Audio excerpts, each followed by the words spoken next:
I wasn't snooping. I wasn't looking for secrets or chasing suspicions.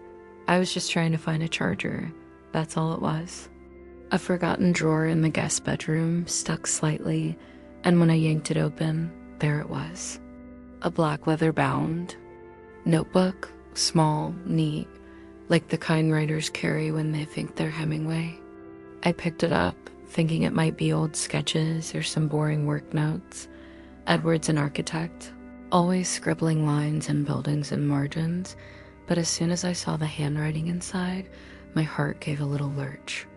It wasn't just notes. It was dated, organized, obsessively detailed. A diary. His diary. My husband's. We've been married for 6 years. We live in upstate New York now, but he's from Surrey, gentle, soft-spoken, a British gentleman through and through. The kind of man who writes thank you notes, who irons his own shirts, who leaves flowers in the kitchen without a reason. We met in London. I was recovering from a heartbreak, wandering around Notting Hill like it was a film set, and he bumped into me at a bookshop. Literally bumped. He apologized profusely, and I laughed. That laugh turned into dinner into a weekend. And suddenly, I was falling for a man who still held doors open and listened like I was the only voice in the world. We moved here for his work, big projects, old estates, and life felt like a quiet dream. Until that notebook. The first entry was from years ago. April 2nd, she smiled when I made the eggs the way she likes. God, I love her. It made me smile too. But as I flipped through the pages, that warmth turned cold. May 14th, she asked about the scar again. I lied. I always lie. My hand stopped. What scar? Why lie? The entries shifted subtly at first. June 7th, the headaches are back. Worse this time, but I won't tell her. And then darker, July 19th. I can't let her find out what I did last September. She'd never forgive me. My stomach clenched. I flipped faster. October 3rd. It's getting harder to remember what's real and what isn't. Sometimes I see her crying and I don't know if it's now or before. I felt dizzy. My Edward, my stable, logical Edward, what was he hiding?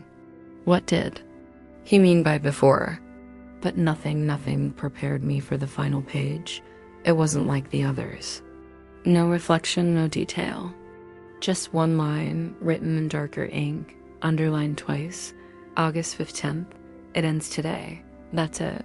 No year. No explanation. Just a date that hadn't come yet. I checked the calendar. August 15th was 10 days away.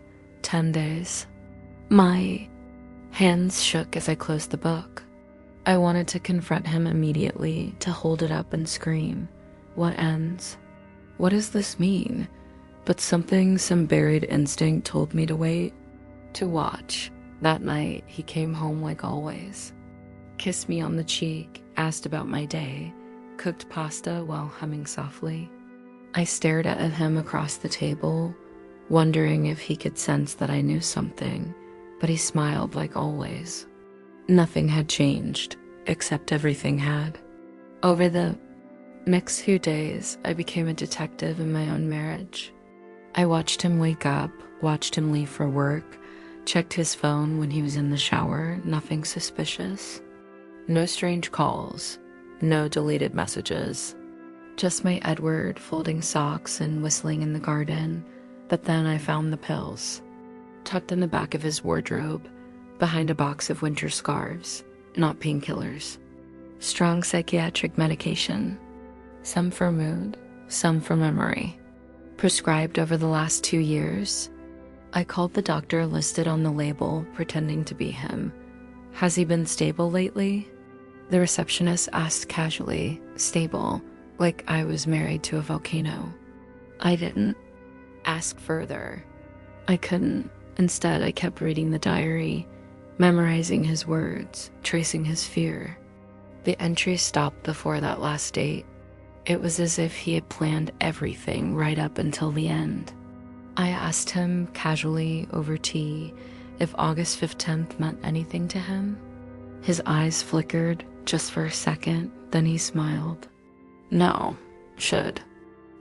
That night, I barely slept. I Googled everything. Dates, side effects, suicide risk, neurological disorders. I even searched missing persons cases. Nothing added up. I started wondering if I was the one going mad. Maybe the diary wasn't real. Maybe I'd imagined it. But every time I opened that drawer, it was still there. Real, heavy, waiting. August 14th came like thunder. He left the house early, said he had a site meeting near Manchester Hollow. He kissed my forehead. I'll be late tonight. Don't wait up. I didn't listen. I waited and waited. By midnight, he hadn't returned. His phone off. The GPS tracker I'd secretly enabled showed nothing. Just gone. I called the police at 2:47 a.m. He's never done this before, I said. My voice cracked. He's never not come home. A search began. They found his car abandoned 2 towns over, engine cold, doors locked. No sign of struggle. No blood. Nothing. Except the notebook. Lying on the passenger seat, open. Same final line. August 15th, it ends today. That's when I broke. The next few weeks were a blur of interviews, statements, waiting. No body, no answers. The case faded. Maybe he ran, they said. Men do that, but not Edward, not my Edward. I kept the notebook, slept with it next to my pillow. I checked the drawer every morning, hoping for a new entry. Nothing, until last night. I woke up at 3:12 a.m. The notebook was open. I hadn't touched it. A new entry, dated tomorrow. One sentence, I'm not done yet. I screamed. I checked the doors locked, windows shut. But the page was real, the ink smudged. I could still smell it, fresh, alive, and now I sit here staring at the clock. It's almost midnight. August 15th. Again, I don't know what's coming. I don't know if I'm about to lose him or find him. But I know this, whatever ends. Tonight, it was never really over.